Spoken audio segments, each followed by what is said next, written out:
If you're looking for a new way to support the podcast, check out Dubby.gg, an energy supplement company trying to make a difference. There you can use code SIDEMISSION for 10% off your order. Thank you to Dubby for sponsoring this episode, and we hope you enjoy.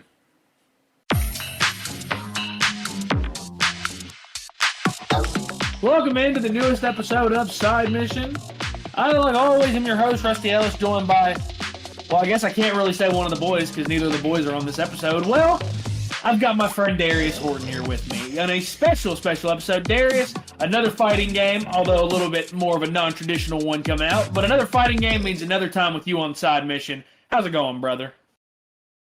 Going pretty good, man. I can't complain. I'm excited to talk about the game that we're going to be speaking on today, man. It's always a good time to be on the Side Mission podcast. Hell yeah, brother. So, we are talking about WWE 2K24. Yes, you heard that right. We are talking about, I guess, technically a sports game, sports entertainment. It's all the same thing at the end of the day. Talking about this is the first wrestling game I think we've ever talked about on Side Mission. I don't believe we've ever reviewed a wrestling game on here, so that's a first. Should be interesting. And Darius, the good thing is, it's quite a good game. We have a lot of good things to say. It should be a fun episode, so we'll go ahead and dive right in. I think there is one thing that a lot of people that had played 2K23, one thing I heard pretty consistently was if you liked 23, you're going to enjoy 24. And I think that for the most part is true. I think that there are a lot of smaller tweaks in this game. There's not necessarily one big change in this game. There's a lot of smaller changes that are made, but I feel like they all add up to the game as a whole being really good. And I think, Darius, the biggest strength, there's a lot of game modes to choose from. There's a lot of variety in this game. Yeah, I think you bring up a really good point, mentioning the variety. And there's a whole bunch of variety in this game, whether like how you said in the beginning, breaking it down by game modes. For instance, I know we talked about this a lot, like with the My GM mode, where you can get lost, lost for hours on there. But, I've gravitated a lot in the beginning towards I think they have like two modes you can choose from. It's like the My Rise and like the Undisputed Storylines, which is kind of like the My Career mode. If anyone who hasn't played like WWE, 2K24 yet, it's kind of like the equivalent to NBA 2K My Career mode. So it's been a blast. And then my favorite mode that I was really excited for is the WrestleMania Showcase. Because this is the 40th anniversary of WrestleMania, and this was the big mode I was excited for.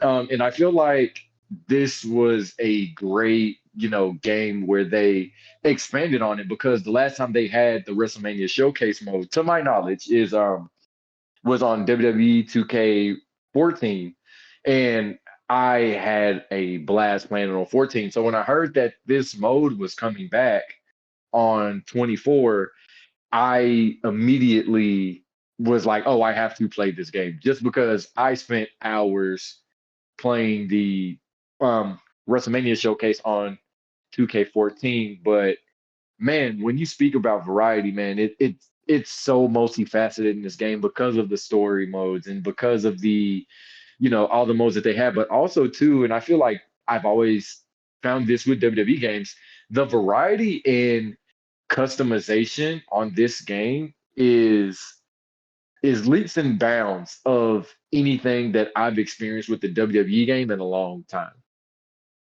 No, absolutely. I think that variety in gameplay, I mean, you mentioned the 40 years of WrestleMania, the showcase mode. I think that's a great kind of walk down memory lane for big wrestling fans. And these are some of the biggest matchups that have ever occurred in wrestling history. I mean, it opens up with, Ricky the Dragon Steamboat taking on Macho Man Randy Savage. Like, it opens with that. Like, that's an iconic wrestling match, and that's just where it starts. I mean, you've got Hulk Hogan versus Ultimate Warrior in there. You've got Rowdy Roddy Piper versus Bret the Hitman Hart. You've got a lot of modern day stuff mixed in as well, and it feels like there is hours of game time that you can spend in this mode alone. I mean, and we'll get the other modes, of course, But I think, Darius, that for this to serve as, again, kind of just a walk down memory lane, yeah, it is as simple sometimes as just meeting a couple match objectives and performing certain iconic moments from the match itself. It does kind of boil down to that, but it's still a very fun mode that you can spend a lot of time in. Oh yeah, 100%. And this makes me think whenever like I was playing the previous iteration of this mode in 14, that it's like how you said it did bring me down memory lane to of some sort. But the thing is, was that yes, like I wasn't born when WrestleManias 1 through X or whatever like had happened. But at the same time, though, the fact that if you are a wrestling fan, at least about one to at least about a couple of these matches in each WrestleMania. Like we all know, like how you said, Ricky the Dragon Steamboat versus Macho Man Randy Savage is, to a lot of people, considered a top 3 WrestleMania match of all time. And the fact that they, like how you said, led off with the most iconic match, and then they also followed it up with Hogan versus Andre, where he had the famous slamming Andre, and going through all of that. That's been a really great call, because I remember that's like really good fan service. I remember going to play the game with my brother. I was just showing him the actual like mode of the WrestleMania showcase, and just off of that mode alone, my brother's like, "Oh, I'm going to buy the game this weekend," because he grew up watching all of those older WrestleManias, and even some of the a little bit of the newer ones as well. But man, like I still think just being someone who followed wrestling since I was a kid till now, I feel like this was a mode that was really interesting, and that they've done really, honestly, you can say better than 2K14. The only difference that I've seen is that I know they skipped like WrestleMania 1 and 2. And that's because I think like the main event, they had, I think it was like a tag team with some people, and then WrestleMania 2 was held in like 3 different locations. But I mean, outside of them like missing like, I think like WrestleMania 1 and 2, I think they pretty much, I mean, they may have skipped some. I'm still grinding through it like to this day, but man, like I don't even care that I'm grinding through it, because I'm having that much fun reliving all of these memories from, prior WrestleManias. Well, and I think that, you touch on, not being alive during some of these matches. I think that for younger people, and I say, younger people, I mean, us included, we're not 30 yet. We're not old. If you're my parents and you're listening, I'm sorry. But I think that it's also a good history lesson almost of wrestling. It's, these are some of the biggest moments. I mean, Hulk Hogan slamming Andre the Giant is one of the most iconic clips from that era of wrestling.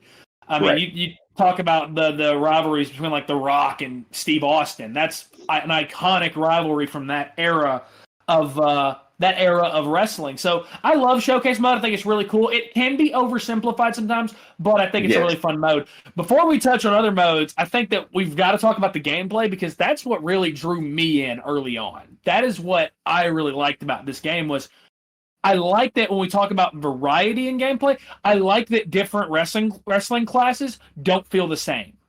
I like that when you look at bruisers compared to fighters, and obviously cruisers compared to giants, and heavyweights compared to light heavyweights, and technicians compared to strikers, they all feel very unique. They all feel different. Like if you're playing as Rhea Ripley, who has quickly become one of my favorite women to play as, it feels like every blow you deliver, you're punishing whoever your opponent is. Whereas every time you make a reversal as, say, AJ Styles, you feel almost, I don't want to say you feel like AJ Styles, it kind of feels a little bit cliche to say. That's like saying, oh, in Batman Arkham City, you feel like Batman, but you see like his style is represented very well. Same with all the other heavy hitters that are in the game. It feels like their styles were accurately captured, and I like that. There's sometimes in these games, you tell like, okay, there is a little bit of a disconnect from real life to the game, but it feels like a lot of the movements, a lot of the mannerisms, that's all captured expertly here.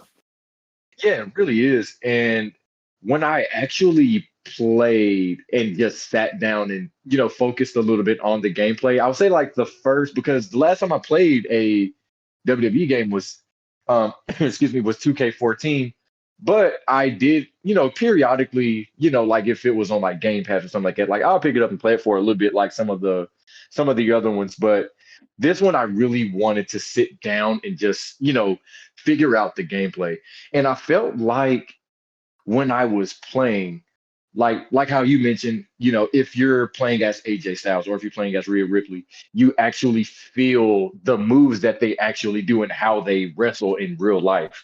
And I felt like I had to like submerge myself in that kind of way. For instance, playing some of the modes that were out there, like the WrestleMania Showcase, which I felt like was a really good excuse me, like a really good lead off point for, I would say, like just to get like introduced to the game because it's not a serious mode, right? Like it's not like, you're doing something online. It's kind of like you're just learning objectives and how to train and stuff like that. I feel like the gameplay felt really fluid, and I feel like that was a really good learning opportunity for me, like to just dive into the gameplay. The only thing I think that I really wanted to I would say learn a little bit more, and not really learn a little bit more, but learn the timing of is like the reversal mechanic. And I feel like it's a little different than what 2K14 was, but I felt like it was the same timing. But I feel like I really think that it was good that they made it, like in my opinion, like they made it a little bit more difficult because I just don't want to be reversing, like every single 5 seconds. I want to actually go through the ebbs and flows of a WWE match. And I felt like that's what this game did really well is that even if you are, really beating up the computer or if you're beating up, your best friend who's playing the game, I feel like it really gave a fair opportunity for, I would say, like opponent one and opponent two to clash against each other, things like that. But the gameplay to me felt really good as far as the wrestlers you also chose as well. Like for instance, I for every single WWE game, I always create a wrestler, and I made a high flyer because I just think it's it's kind of fun to play as. So whenever I got to make my move sets, everything went fluid and it went so easy versus like some of the older WWE games that I played where I felt like it was a little bit clunky, but I felt like on this one, like how you said, mentioning that style in that way of wrestling, I feel like the transition was so easier because the focus on, like I would say, the inputs of the combo system actually flowed well with the inputs and with the wrestlers as characters as well. Like it didn't just feel like input combination. It felt like these were actually characters kind of like telling a story like how they wrestled, if that Mhm. makes sense. No, I agree completely. I think that when I look at the gameplay, there's one tiny bit of criticism I have is that I think that there are so many different combos. There are so many different button commands. There are so many different things you can do in this game, and that is a great, great thing.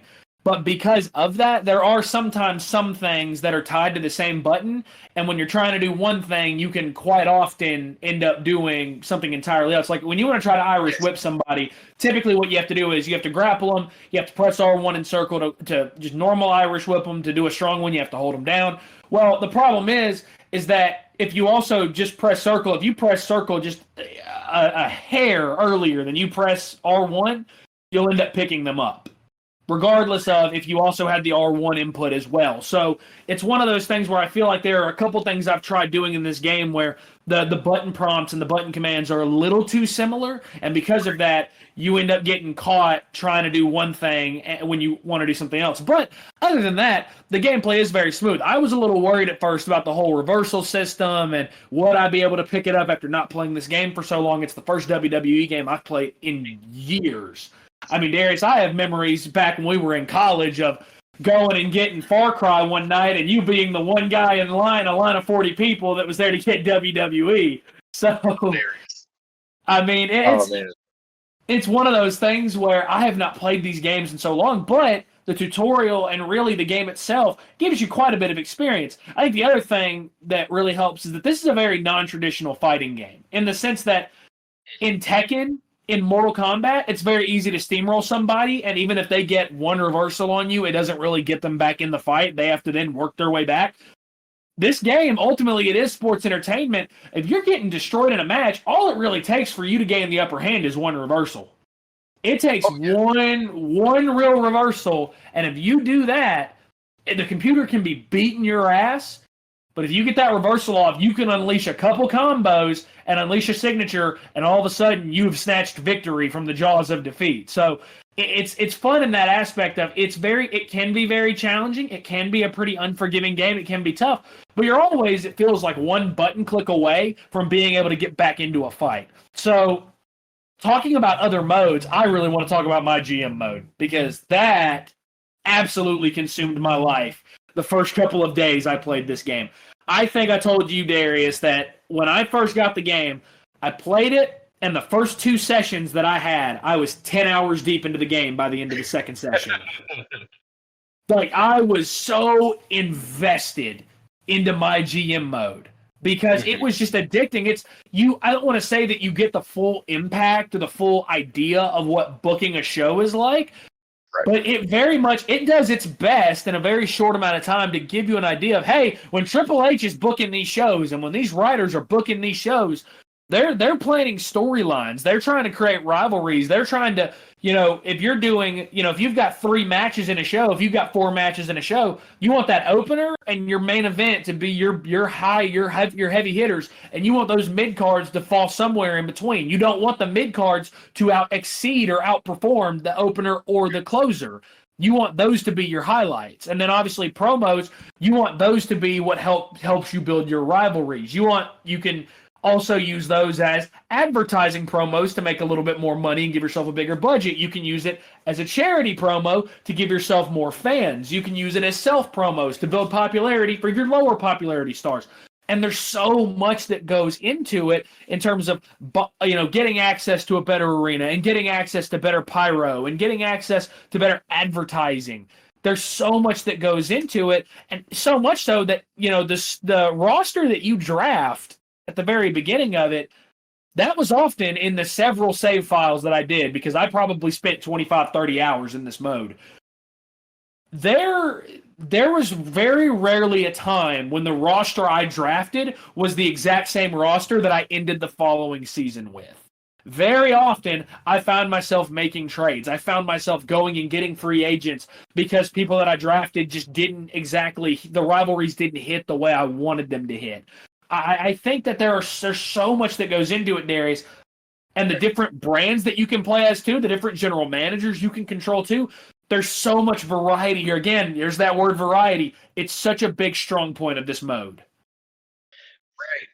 And I mean, you make a really good point too, because I think that just gives the fans the actual background knowledge of how like Triple H or how a GM like books these shows. And I know, like, I was talking to you, probably like a couple of days ago, and I was like, man, like, I want to dive more into it because I know you've been like heavy on my GM. I've been a little bit heavier on like the undisputed or like the kind of like the my career mode. I was kind of like diving into that, but I did go into it, and man, I was so I can't believe I'm going to say it, but I was so shook by how detailed this game mode is. Like, it was like to the like point, like whenever I played it, I was like, holy crap, dude. Like, I wasn't overwhelmed in a bad way, but I was like, there's so much I could do. Like, even whenever you're drafting and they give you like a budget, and I was like, whoa. I never thought about how important a budget was, because I'm just kind of like thinking like, oh, I could just do whatever I want because I'm $1 million making machine. But the thing is that you have to allocate those like dollars to like obviously things that matter. And it teaches you how to, like, I ain't saying like life lessons on like how to budget, but it just makes you think about like the business aspect of it. And man, like that was kind of like what I gravitated towards, like with my GMO, is that holy cow, there's so much I could do here. It's like how we both mentioned though, it's that variety word because there's so much you can do. And man, I feel like that is a great example of like it's a microcosm of what the game is in just a game mode in itself. Absolutely. I think that it'd be very easy to go into this, and especially when you go into the draft, Right. because this was the mistake I made in my first save file. It's very easy to bump that budget all the way up to 3.5 million, so that way you Mhm. can build your roster as big as you want. It's very easy to fall into that trap of, okay, let me get as many main event guys as I can right away.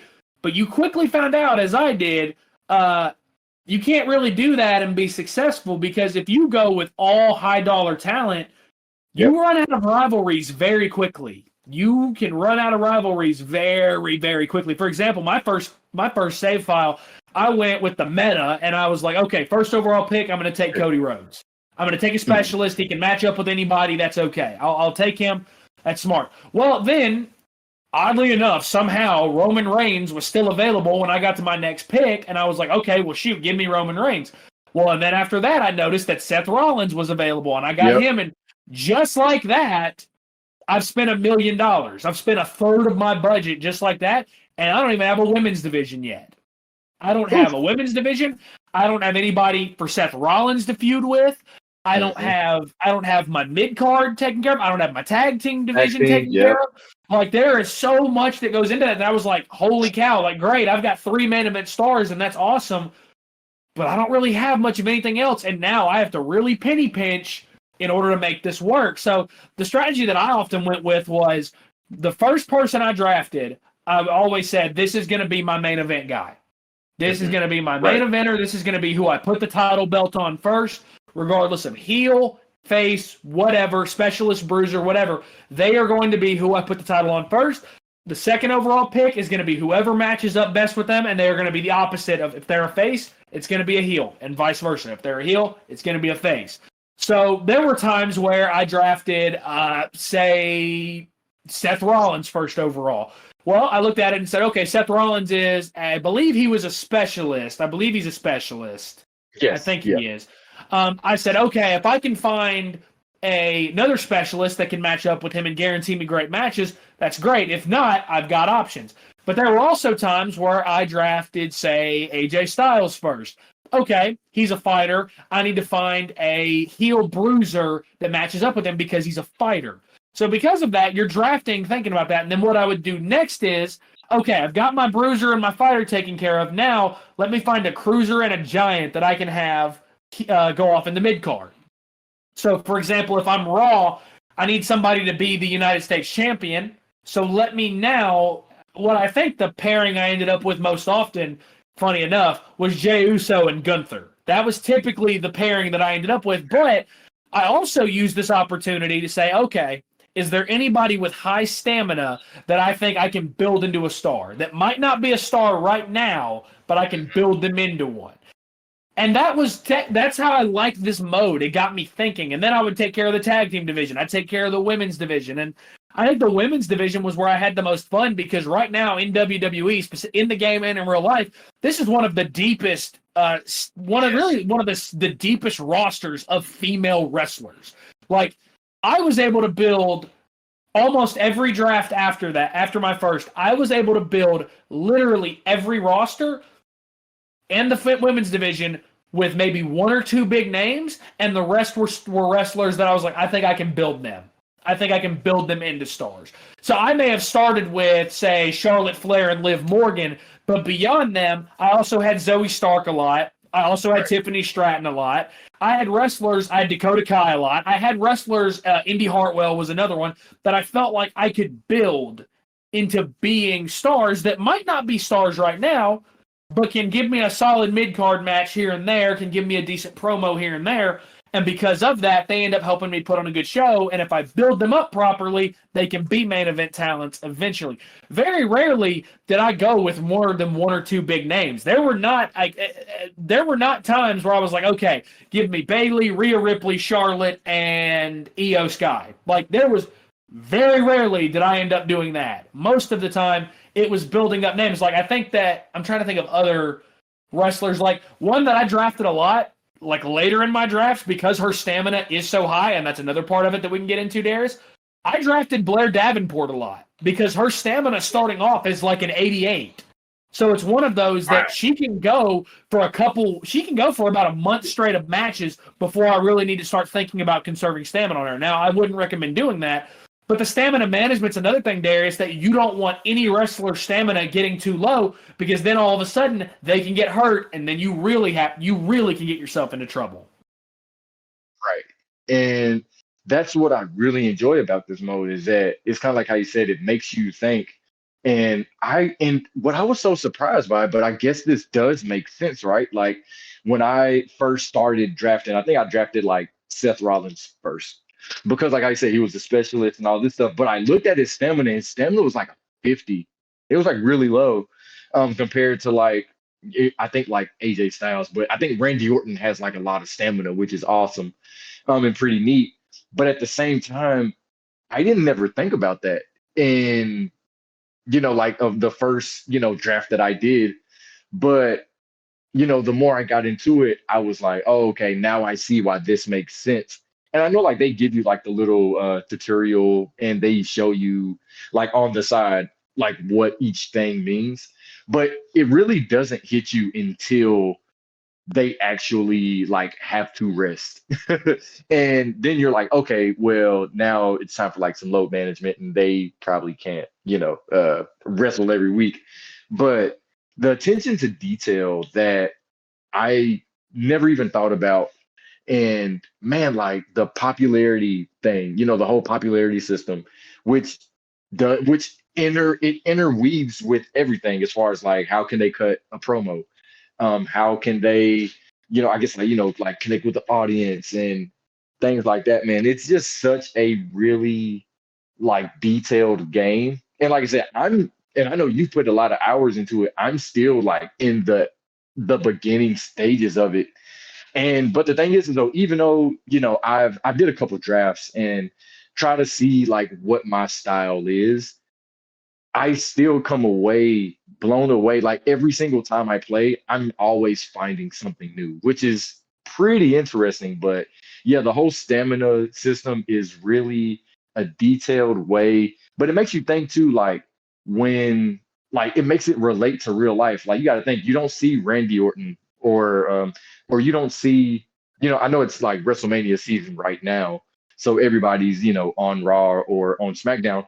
But it makes you think, like, in like those middle in between months, like, why you didn't see Brock Lesnar, why you didn't see Roman Reigns this week, or like why you didn't see all of these, guys every single week in real life. Is because, they're actually people. They're actually people too. And even though they perform like once a week, they also still have to train. They also have to rest. And then there's also travel involved too. And I know we're kind of getting like, like behind the scenes here, I guess, in like real life of wrestling. But, it's really a great thing that I never even thought about as a fan watching, like, how detailed it is.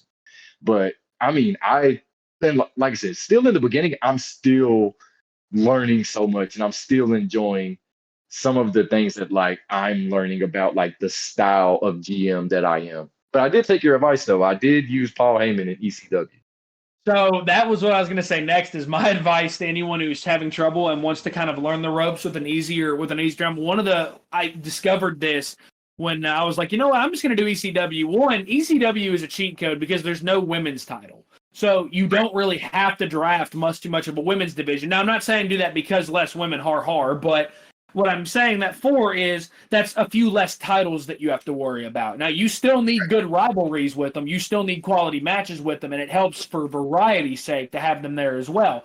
But that's the first thing. The second thing is if you choose Paul Heyman with ECW, you can legitimately jump out to a massive lead on the fans and on the money early on. Because his power card that he gets twice per season is you can veto every other brand's top 3 champions for that show. What I would do, and this is so evil, I used it on weeks 5 and weeks 10 for Hell in a Cell and SummerSlam, meaning that 2 of the biggest premium live events that start the year, the other brands can't use their main champions, meaning their cards suck. Their match cards are awful, and you end up outgaining them in fans by not just a couple thousand, but by tens of thousands. I got to the point that by week 11, in one of my save files, I was up on all the other brands. I think the closest brand wasn't within like 30 or 40,000 fans of me. And that is a massive deficit exactly. That is a massive deficit to have to make up. So my GM mode's a lot of fun. It's really good. I think what I liked the most, I didn't feel like, and this is a problem I've had with 2K in a lot of their games for a while, there's not a pay-to-win aspect of it, in my opinion. My GM mode is very much, you either pick this mode up or you don't. If you're not good at it, typically it's because of the player. It's not because of the computer. It's not because that it's too hard. It's because you're not properly grasping it. And it's sure to point that out, because in the text messages that you can receive from Triple H to your GM, he'll tell you, like, hey, you don't want to match up 2 faces. You don't want to match up 2 heels. Hey, are you paying attention to the fan feedback and your budget and seeing, like, where you could be making a little bit more money or where you can put on better matches? Like, there's a lot of feedback, and it's all player driven. I like that. Now, the same cannot be said about my faction. My faction is, I'm trying to think of what the mode in Madden is that you can compare it to, but it's basically the like trading Ultimate card Teams? mode. Yeah, it's Basically, Ultimate Team. It's Ultimate Team. It's basically that. It's very pay to win. If you want the best stable, the best factions, you're going to have to open up your wallet a little bit. Now, there are daily challenges. There are things you can do to get better cards and earn packs, and that's great and all for organic progression, but I did feel like that mode was a little too pay to win. I do want to point out to anyone listening that is like, oh, well, I'm enjoying it. That is also one of the modes that I spent the least amount of time with. So I don't want to hammer it too hard because I spent most of my time with my GM, quick matches, and then WrestleMania Showcase as well. Darius, I did want to talk a little bit more about my rise before we call it an episode because you spent a lot of time with that. And one of the storylines is very, very relevant to the current storyline in WWE. Yeah. So right now, well, for the past couple of weeks, so the mode that I'm picking up right now, so I think it's like My Rise and then there's Undisputed. So, and I didn't even like understand or like know this at first. So, my wife actually, Abby loves the My Rise game mode. And I think the reason, well, and this is what she told me, and I'm gonna take her word for it. But she said on My Rise, and Rusty, I'm not sure if if you've delved into My Rise, because I know it's like My Rise and Undisputed. I picked Undisputed because she picked My Rise, and I didn't want to play the same mode. But I know for hers on My Rise, it's I think she's doing. I think she just finished like the one where now she's like teaming up with Rhea Ripley right now, doing like the whole brutality thing. But I Yeah. think on My Rise, is it, and I want to double confirm this, is My Rise, that's only just for the women's division, is that correct? I think that's true. I believe so. I'm not sure. Again, that's not one of the modes I've Right. necessarily spent a lot of time in, Okay. but I believe Right, so. right. Yes. And so the thing is, so the whole storyline with My Rise is that you're starting out as as like someone from a indie background. I think it's called like TBD, which is kind of funny. So that's the Yeah. promotion that you're coming from is TBD, and then you're having to build your way, which is kind of giving a name to like My Rise. So you're having to build your name through, going from an indie promotion, then going to, build your name to WWE status. And so that's My Rise pretty much, is that you're building your way up from a ground zero basis of an indie wrestler to a mega WWE superstar. And then there's Undisputed, which is the mode that I'm playing. So my wife is playing My Rise and I'm playing Undisputed. So what Undisputed is basically Roman Reigns takes a leave of absence. Yep. And Roman Reigns takes a leave of absence. Very much what I hope happens here in a couple days. Oh yeah. Oh, trust me. Trust me. I hope so. we can get on that later, man. But anyway, so he in the undisputed mode, he's taking a leave of absence, and there's a tournament. And in the tournament, William Regal has one spot left for the tournament that holds the belt to see who would take over the belt since Roman Reigns is gone. So you have to go through a tournament. I think it's like I think it's a 3 round tournament. I know on one of them you face Kevin Owens, and then after that you face Cody Rhodes. In the first one, I think is it Braun Strowman? I think you face Braun Strowman.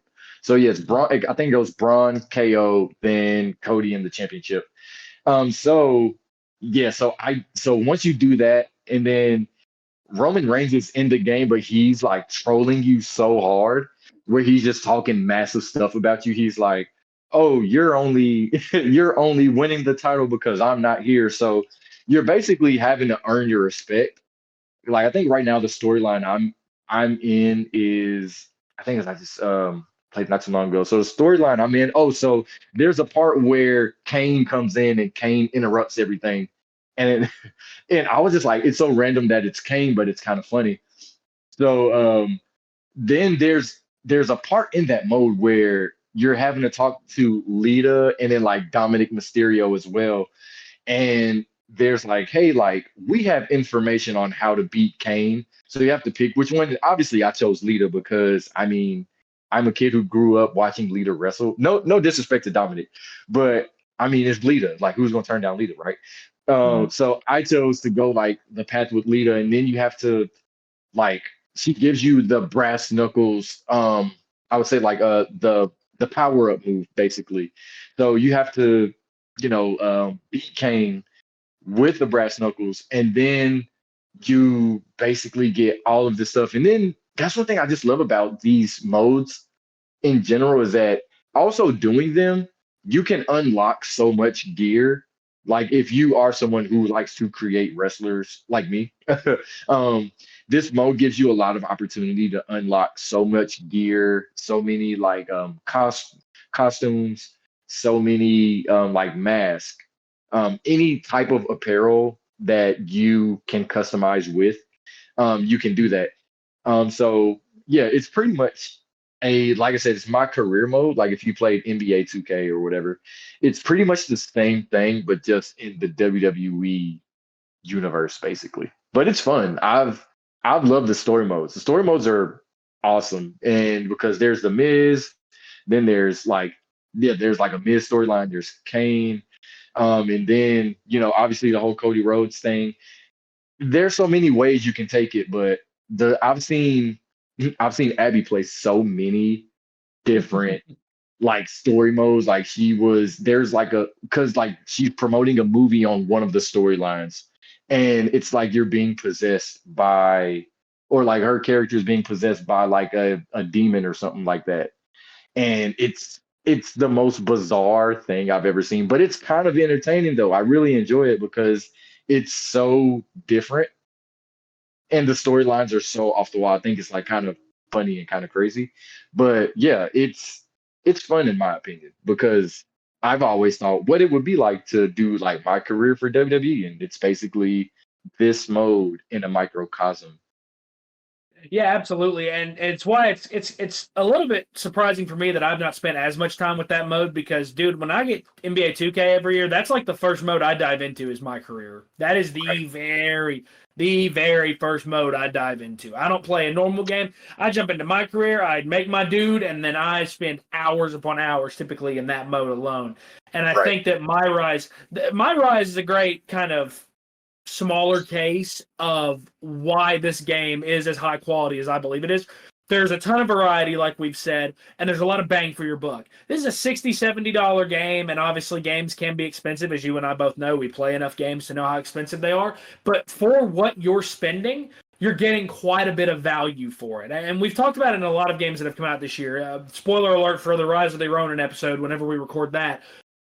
And the same thing can be said about it. We raved about Final Fantasy VII Rebirth for the same reasons, about there being just a ton of quality for what you pay. This is very much the case here with WWE 2K24 as well. There's something for everybody. We haven't really talked about Universe Mode very much. For me, I always felt that Universe Mode was kind of just a watered-down version of My GM Mode, maybe with fewer restrictions. But if you're into Universe Mode, it's a good mode. It's another good mode. It's another one that I've not spent a lot of time with. Again, most of my time has been wrapped up in either Showcase, My GM, or just normal exhibition matches just to kind of nail the gameplay down. But there is something for everyone here, and if you're a wrestling fan, it's absolutely a must-play. If you're a wrestling fan and you're a gamer and you're not playing this, I really have to ask why, because it's one of WWE's best video games really in years. So, Darius, before we call it an episode, is there anything that we've missed that you want to add? I don't think there's anything I think that we missed. I guess like I'll just say like I guess like final words. And I know I say this like every time I come on like a podcast, but the thing is though is that like I noticed that playing this game, right? Like I really did enjoy it. But and like I said, I'm not saying it because like I'm trying to blow smoke up anyone's butt or like whatever, but like I remember playing WWE 2K14. I played 14, I played it for hours, and I've spent days on WWE 2K14. Like I had friends that come over and we play it. But and I mean, Rusty, you know this because I got WWE 2K15 the next year, and that was the infamous GameStop, the whole Yeah. GameStop, yeah, the infamous GameStop situation where I'm the only one who wants WWE or and everybody else was for Far Cry, and I forgot what other games came out. Do you remember what other games came out Oh that my day? Was gosh. That was like Far Cry 4. I think the next gen at the time, the next gen version of GTA was coming out. Yeah, Might have been an Assassin's Creed game, but it was like Far Cry yes, was also. Oh, it was Call of Duty. Advanced Call of Warfare came Duty, out that same day. yes, Yeah, yeah, I remember. I was there for Far Cry 4 and Call of Duty. Everyone was there for like those. They're like the two big sellers. GTA right. was next, and you were the only one that was there for WWE. Yes. And yeah, so that was that story, but I'm bringing that story up just to say that's how high of a note that WWE, and I remember, we saw this photo on Twitter and there was like the best, wrestling games of all time. And WWE 2K14 was one of those games. So I'm just telling people like so when I was getting WWE 2K15, I had high expectations. And that's because 14 was so fun. And when I played 15, I'm not gonna lie, I was kind of let down a little bit. And like it wasn't the worst, like game to play, but from the high of 14, from the gameplay, from the characters that they had, from the even the music, um, it was so phenomenal, so fun. But when I picked up for WWE 2K24, I immediately felt like I was playing WWE 2K14 again. And to me, that screams that this is a fun game. Because, like I said, there's so much you can do in it. And with the customization, with the variations, with the game modes, it lends so much to be played. And like I said, I haven't played a WWE game since 15. I know I said 14 earlier, but I meant to say 15. But the thing is, like, but here's the thing, I haven't had much fun with the WWE game since 14. And I felt the same exact way playing this one. So I'm excited to keep playing this. So that I would say, yeah, those are some of my final words. This is one of those games that I could see myself coming back to several times over the course of the next year until 25 comes out. And again, with WrestleMania right around the corner, aka this weekend, which I will be there, and I'm very excited for that. This is absolutely a really, really fantastic entry into the WWE video game library. And again, a library, Darius, that is extensive as it is, with some old school classics like Here Comes the Pain and Shut Your Mouth, and obviously the SBR series being as elite as it was back in the day. This I could see. I could see this game very much fitting in next to those, decades from now. It could be considered a classic as well. So that is a great spot to call this episode. So that's where we're going to call it. This has been a great episode. You have been listening to the Side Mission Podcast. I am forgetting the outro for some reason because I'm a moron, but that is going to do it for this episode of Side Mission. You can follow us on Twitter at Side Mission Pod. You can check us out as well on Facebook at Side Mission Podcast. For Darius Horton, our esteemed guest who we're excited to have, and maybe, just maybe, if NCAA Football 25 launches this year, we'll have him back again. For Darius Horton, I'm Rusty Ellis. Thanks for listening.